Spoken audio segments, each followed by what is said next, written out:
The Hound of the Baskervilles. Chapter 15. A Retrospection. It was the end of November, and Holmes and I sat, upon a raw and foggy night, on either side of a blazing fire in our sitting room in Baker Street. Since the tragic upshot of our visit to Devonshire, he had been engaged in two affairs of the utmost importance, in the first of which he had exposed the atrocious conduct of Colonel Upwood, in connection with the famous card scandal of the Nonpareil Club, while in the second he had defended the unfortunate Mie Montpensier from the charge of murder, which hung over her in connection with the death of her stepdaughter, Emile Carrera, the young lady who, as it will be remembered, was found 6 months later alive and married in New York. My friend was in excellent spirits over the success which had attended a succession of difficult and important cases, so that I was able to induce him to discuss the details of the Baskerville mystery. I had waited patiently for the opportunity, for I was aware that he would never permit cases to overlap, and that his clear and logical mind would not be drawn from its present work to dwell upon memories of the past. Sir Henry and Dr. Mortimer were, however, in London, on their way to that long voyage, which had been recommended for the restoration of his shattered nerves. They had called upon us that very afternoon, so that it was natural that the subject should come up for discussion. The whole course of events, said Holmes, from the point of view of the man who called himself Stapleton, was simple and direct, although to us, who had no means in the beginning of knowing the motives of his actions, and could only learn part of the facts, it all appeared exceedingly complex. I have had the advantage of 2 conversations with Mrs. Stapleton, and the case has now been so entirely cleared up, that I am not aware that there is anything which has remained a secret to us. You will find a few notes upon the matter under the heading B in my indexed list of cases. Perhaps you would kindly give me a sketch of the course of events from memory. Certainly, though I cannot guarantee that I carry all the facts in my mind. Intense mental concentration has a curious way of blotting out what has passed. The barrister who has his case at his fingers' ends, and is able to argue with an expert upon his own subject, finds that a week or 2 of the courts will drive it all out of his head once more. So each of my cases displaces the last, and Emile Carrera has blurred my recollection of Baskerville Hall. Tomorrow some other little problem may be submitted to my notice, which will in turn dispossess the fair French lady and the infamous Upwood.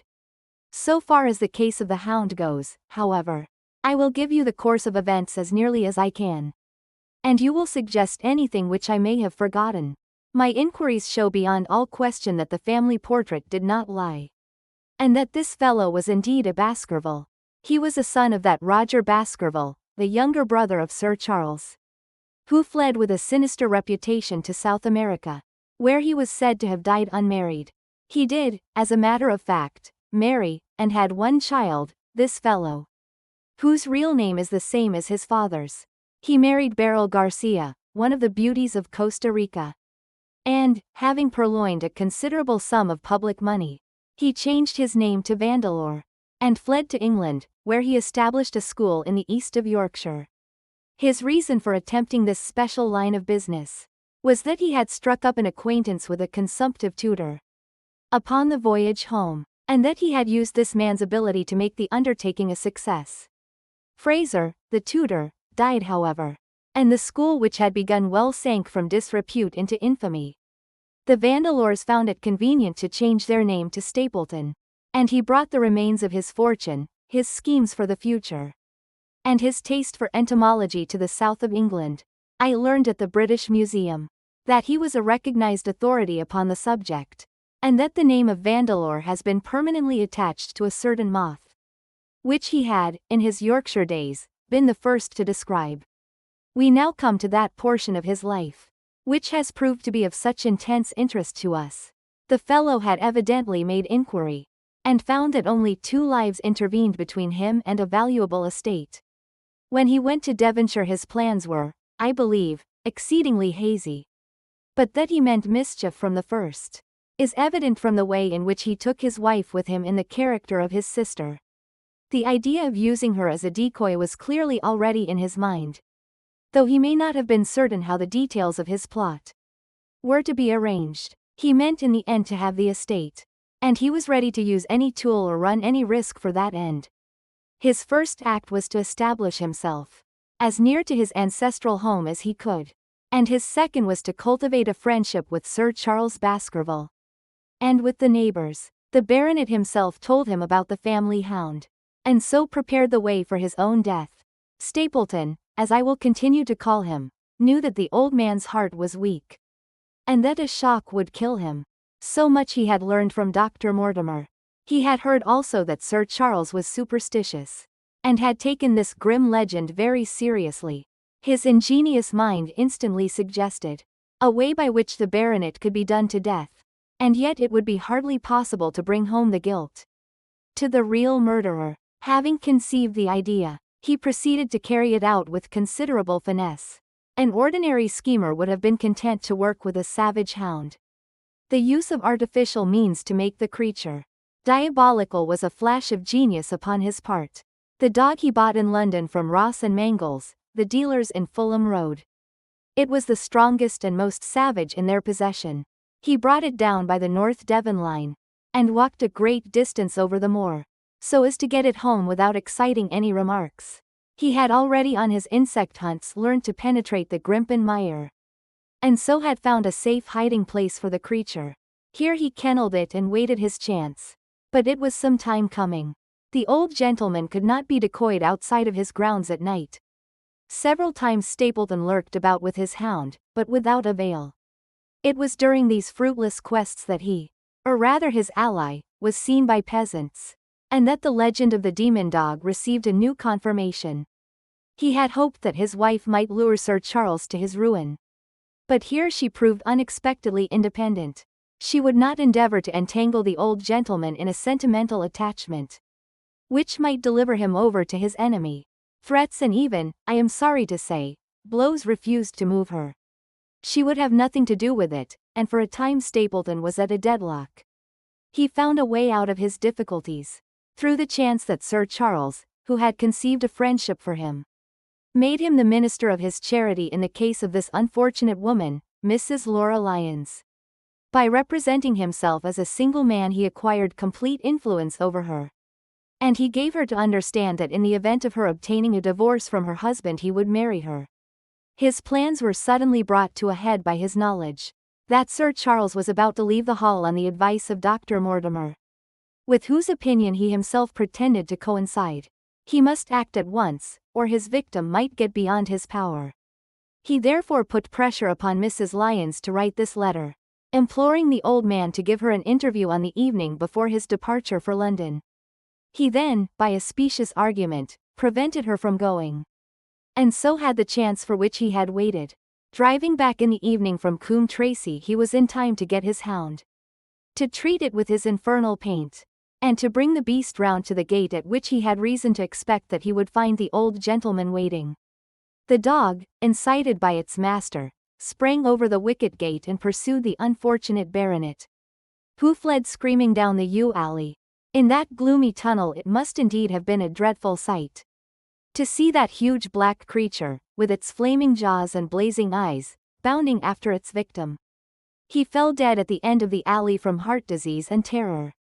The hound had kept upon the grassy border while the baronet had run down the path, so that no track but the man's was visible. On seeing him lying still the creature had probably approached to sniff at him, but finding him dead had turned away again. It was then that it left the print which was actually observed by Dr. Mortimer. The hound was called off and hurried away to its lair in the Grimpen mire, and a mystery was left which puzzled the authorities, alarmed the countryside, and finally brought the case within the scope of our observation. So much for the death of Sir Charles Baskerville. You perceive the devilish cunning of it. For really it would be almost impossible to make a case against the real murderer. His only accomplice was one who could never give him away, and the grotesque, inconceivable nature of the device only served to make it more effective. Both of the women concerned in the case, Mrs. Stapleton and Mrs. Laura Lyons, were left with a strong suspicion against Stapleton. Mrs. Stapleton knew that he had designs upon the old man, and also of the existence of the hound. Mrs. Lyons knew neither of these things, but had been impressed by the death occurring at the time of an uncancelled appointment which was only known to him. However, both of them were under his influence, and he had nothing to fear from them. The first half of his task was successfully accomplished. But the more difficult still remained. It is possible that Stapleton did not know of the existence of an heir in Canada. In any case, he would very soon learn it from his friend Dr. Mortimer. And he was told by the latter all details about the arrival of Henry Baskerville. Stapleton's first idea was that this young stranger from Canada might possibly be done to death in London without coming down to Devonshire at all. He distrusted his wife ever since she had refused to help him in laying a trap for the old man. And he dared not leave her long out of his sight for fear he should lose his influence over her. It was for this reason that he took her to London with him. They lodged, I find, at the Mexborough Private Hotel, in Craven Street, which was actually one of those called upon by my agent in search of evidence. Here he kept his wife imprisoned in her room, while he, disguised in a beard, followed Dr. Mortimer to Baker Street, and afterwards to the station and to the Northumberland Hotel. His wife had some inkling of his plans, but she had such a fear of her husband, a fear founded upon brutal ill treatment, that she dare not write to warn the man whom she knew to be in danger. If the letter should fall into Stapleton's hands, her own life would not be safe. Eventually, as we know, she adopted the expedient of cutting out the words which would form the message, and addressing the letter in a disguised hand. It reached the baronet, and gave him the first warning of his danger. It was very essential for Stapleton to get some article of Sir Henry's attire, so that, in case he was driven to use the dog, he might always have the means of setting him upon his track. With characteristic promptness and audacity he set about this at once, and we cannot doubt that the boots or chambermaid of the hotel was well bribed to help him in his design. By chance, however, the first boot which was procured for him was a new one and, therefore, useless for his purpose. He then had it returned and obtained another, a most instructive incident, since it proved conclusively to my mind that we were dealing with a real hound. As no other supposition could explain this anxiety to obtain an old boot and this indifference to a new one. The more outre and grotesque an incident is, the more carefully it deserves to be examined. And the very point which appears to complicate a case is, when duly considered and scientifically handled, the one which is most likely to elucidate it. Then we had the visit from our friends next morning, shadowed always by Stapleton in the cab. From his knowledge of our rooms and of my appearance, as well as from his general conduct, I am inclined to think that Stapleton's career of crime has been by no means limited to this single Baskerville affair. It is suggestive that during the last 3 years there have been 4 considerable burglaries in the West Country, for none of which was any criminal ever arrested. The last of these, at Folkestone Court, in May, was remarkable for the cold-blooded pistoling of the page, who surprised the masked and solitary burglar. I cannot doubt that Stapleton recruited his waning resources in this fashion, and that for years he has been a desperate and dangerous man. We had an example of his readiness of resource that morning when he got away from us so successfully, and also of his audacity in sending back my own name to me through the cabman.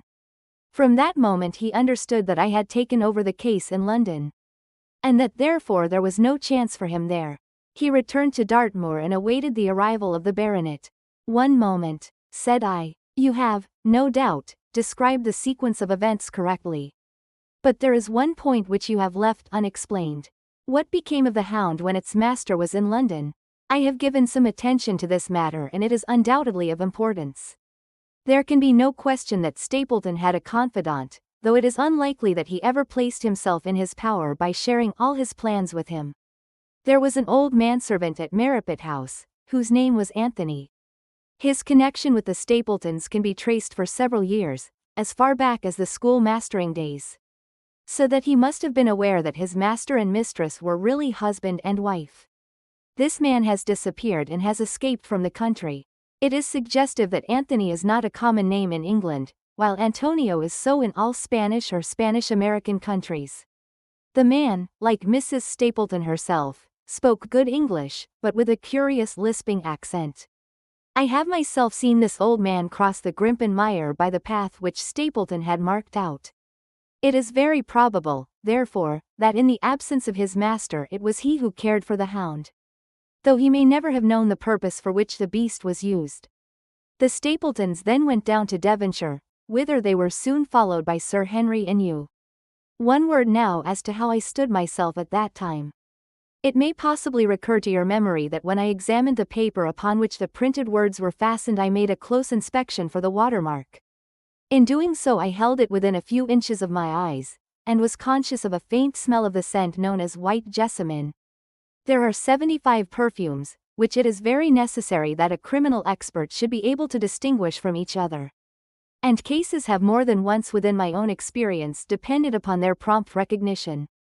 The scent suggested the presence of a lady, and already my thoughts began to turn towards the Stapletons. Thus I had made certain of the Hound, and had guessed at the criminal before ever we went to the West Country. It was my game to watch Stapleton. It was evident, however, that I could not do this if I were with you, since he would be keenly on his guard.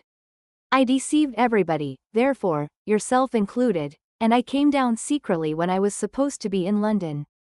My hardships were not so great as you imagined, though such trifling details must never interfere with the investigation of a case. I stayed for the most part at Coombe Tracey, and only used the hut upon the moor when it was necessary to be near the scene of action.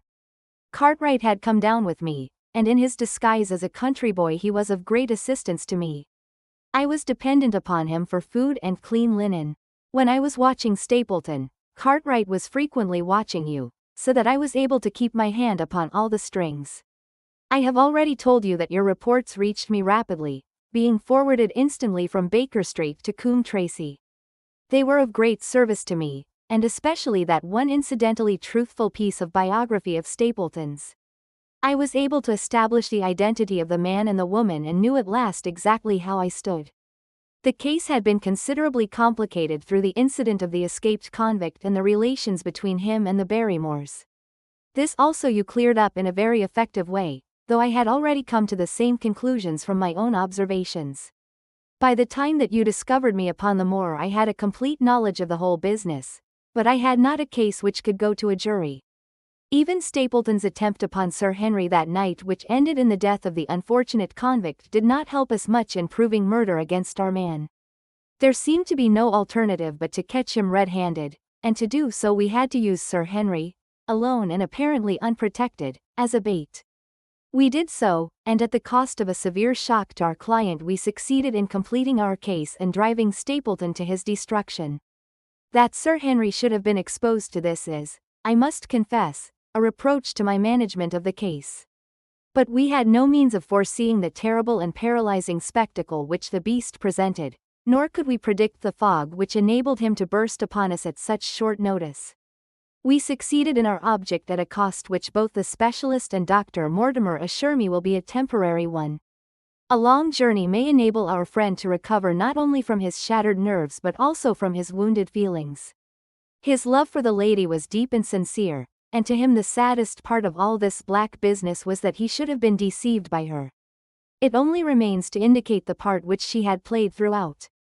There can be no doubt that Stapleton exercised an influence over her which may have been love or may have been fear, or very possibly both, since they are by no means incompatible emotions. It was, at least, absolutely effective. At his command she consented to pass as his sister, though he found the limits of his power over her when he endeavored to make her the direct accessory to murder. She was ready to warn Sir Henry so far as she could without implicating her husband, and again she tried to do so. Stapleton himself seems to have been capable of jealousy, and when he saw the baronet paying court to the lady, even though it was part of his own plan, still, he could not help interrupting with a passionate outburst which revealed the fiery soul which his self-contained manner so cleverly concealed.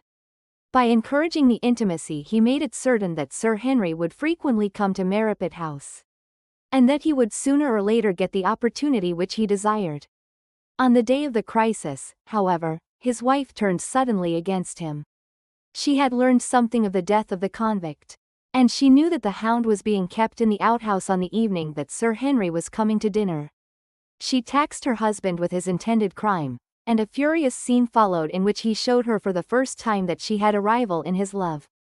Her fidelity turned in an instant to bitter hatred, and he saw that she would betray him. He tied her up, therefore, that she might have no chance of warning Sir Henry, and he hoped, no doubt, that when the whole countryside put down the baronet's death to the curse of his family, as they certainly would do, he could win his wife back to accept an accomplished fact and to keep silent upon what she knew. In this I fancy that in any case he made a miscalculation, and that, if we had not been there, his doom would none the less have been sealed. A woman of Spanish blood does not condone such an injury so lightly. And now, my dear Watson, without referring to my notes, I cannot give you a more detailed account of this curious case. I do not know that anything essential has been left unexplained. He could not hope to frighten Sir Henry to death as he had done the old uncle with his bogey hound. The beast was savage and half-starved. If its appearance did not frighten its victim to death, at least it would paralyze the resistance which might be offered. No doubt, there only remains one difficulty. If Stapleton came into the succession, how could he explain the fact that he, the heir, had been living unannounced under another name so close to the property? How could he claim it without causing suspicion and inquiry? It is a formidable difficulty, and I fear that you ask too much when you expect me to solve it. The past and the present are within the field of my inquiry, but what a man may do in the future is a hard question to answer. Mrs. Stapleton has heard her husband discuss the problem on several occasions. There were 3 possible courses. He might claim the property from South America, establish his identity before the British authorities there and so obtain the fortune without ever coming to England at all. Or he might adopt an elaborate disguise during the short time that he need be in London. Or, again, he might furnish an accomplice with the proofs and papers, putting him in as heir, and retaining a claim upon some proportion of his income. We cannot doubt from what we know of him that he would have found some way out of the difficulty. And now, my dear Watson, we have had some weeks of severe work, and for one evening, I think, we may turn our thoughts into more pleasant channels. I have a box for Les Huguenots. Have you heard the Deriskis? Might I trouble you then to be ready in half an hour, and we can stop at Marchini's for a little dinner on the way? The End.